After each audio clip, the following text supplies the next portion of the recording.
staking mo, buhuan. Tapos diretso na ang hindi mo magbuho, diretso na pulo sa lang tanom. Oo.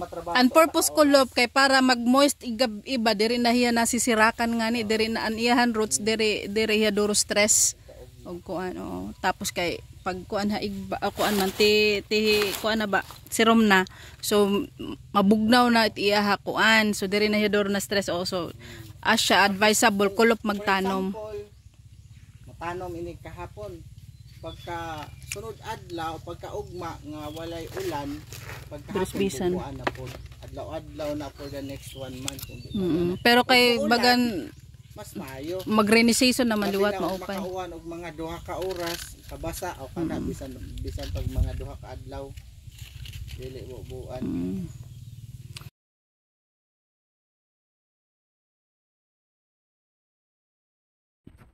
So kita niya yan. Ginawan tayo ngayon ng daan. Ayan. So kita nyo yung ano, yung damo. Tangkad tao. So ngayon ito dito, na-deliver ito last year. So let's see how vigorous langka is. AVR sweet to be exact na variety. Ayan. Naitanim o na-deliver ito namin last year. Naitanim last year. At ngayon lang din ito nalinisan ano, bossing ano? Hindi, nalinisan ano. Nalinisan pero dahil malalago din yung damo, yan oh. Pero tingnan nyo. Yan. Yan. So, eto na stage, pwede na itong i-pruning. So, ito bossing, pwede ito tanggalin natin. Ito, pag pruning. Tanggalin natin to. Tapos, ito yung mga maliit-liit. So sir, okay na ito. Tanggal. Yan. Kasama na yan. Yan yung mga maliliit. Sige, pataas pa. Yan, yung mga maliliit na yan. Yan. Sige. Tapos, ito lang yung tanggalin. Huwag yan. Ito? Yan. Sige. Yan. Wala tayong pruning shear na dala. So, unprepared tayo ngayon mga bok. So ito dito sa taas, ito na lang yung tanggalin mo. Yung mga ito na lang oh, maliliit ito. Yan. Sige, tanggalin mo yung isa na yan. Pero dapat sagad dito sa gilid. Oh, sagad yan, sagad. So kailangan may pruning shear. Tapos ito mga nabali, oh, tanggalin na lang yan yung mga nabali.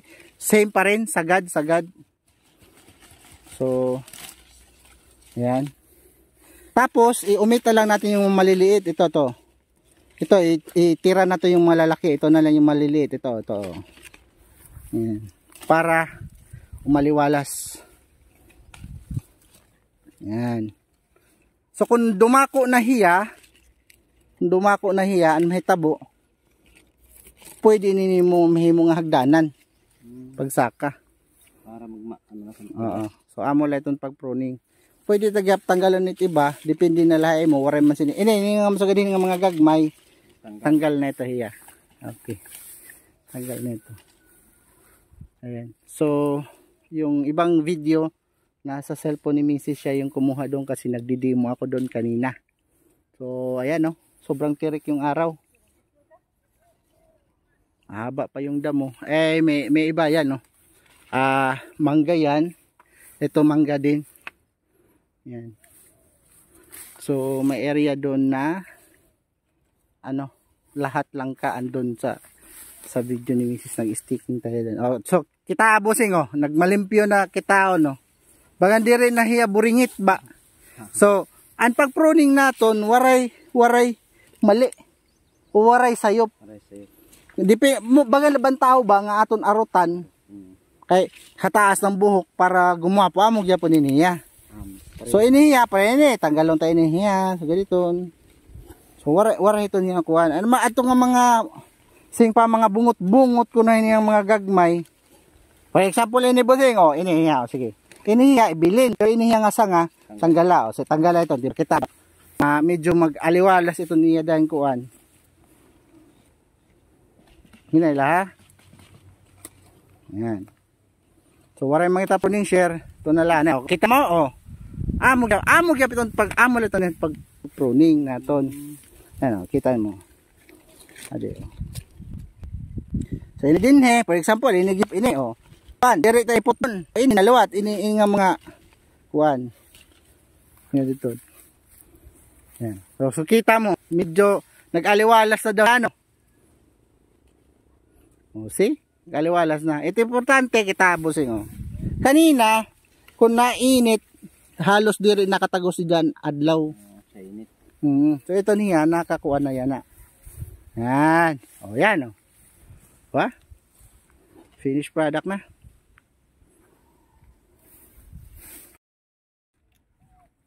Maglista ko pila ka na.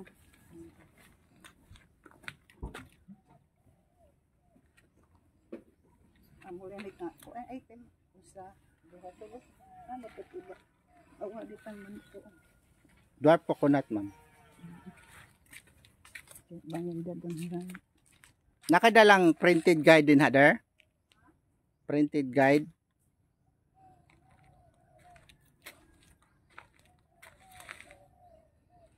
Pagad ka mo dito na.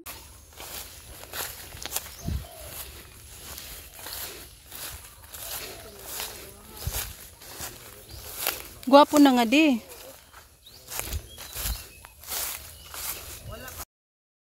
Hello and what's up mga Bok? Nagbabalik na naman ang makulit nyong sealer na si Bok.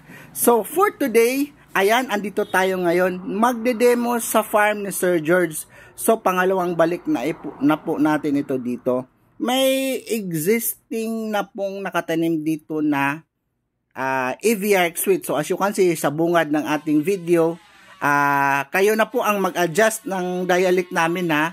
Hindi ko na lang po i-voice over yon. So kayo na po talaga ang mag-adjust ng dialect namin sa usapan namin dito sa video. And then yung afterwards nun is yung sinunod ko po ay yung ating demo ng pag-pruning kasi may existing na nga po dito. So nag-demo tayo konti sa pag-pruning.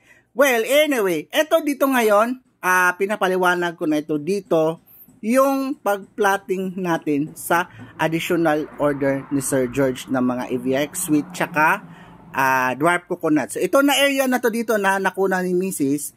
ay dito itatanim yung additional na AVR tsaka dwarf coconut. May area din po natin dyan sa video na yan, yung nakafocus ngayon, yan dyan sa malilim na lugar, dyan natin itatanim ang lanzones. So dyan po na area. Okay? So continue lang po tayo without further ado, ayan. So ito na i-voice over ko na lang ito para malinaw po sa lahat. So pinapaliwanag ko dito kung paano ang pag-plotting ng ating tanim na existing. From existing. So sinukat ko ito yung existing natin dito na mga nakatanim na AVR sweet. So ang instruction ko kasi dito is 10 meters by 10 meters. So ang nangyari is 8 meters lang ito. So ayan, hindi na dito nakita na sinukat ko ito dito using the tape measure. So ayan, nag-sticking na ako dyan ng 8 meters by 8 meters. Bale, magiging 8 meters ang planting distance dito. So ayan, manghihingi pa ako ng another stick. So buti may naka-prepare ding stick dyan si Mano Herman tsaka yung anak niyang si JP. So ayan, so para pag-plotting nila, may guide na po dyang mga subaybayan na lang nila, hindi na sila mawawala kung saan nila itatanim ang additional na mga langka tsaka yung dwarf coconut. Yung dwarf coconut according kay Sir George ay itatanim dito sa my fence. So actually yung existing na unang naitanim na one row na EVR ay nasa my fence na rin pero naka-distansya ng 3 meters. So ang gagawin namin, lagyan pa, mag-window type kami, intercropping ng dwarf coconut. Ngayon, dito naman, nagturo na rin po ako para na rin po ito sa lahat ng mga customers na magtatanim this summer. Ang tinuro ko po dito ay i-plotting lahat ng tanim sa umaga, i-prepare, maghukay na rin po kayo para meron na pong hukay at itanim ang mga itatanim nyo pagkahapon. Bakit kamo? Para po pagdating ng gabi, walang mangyayaring stress dahil may hamog, may moist. So kinaumagan, hindi nyo kailangan magdilig.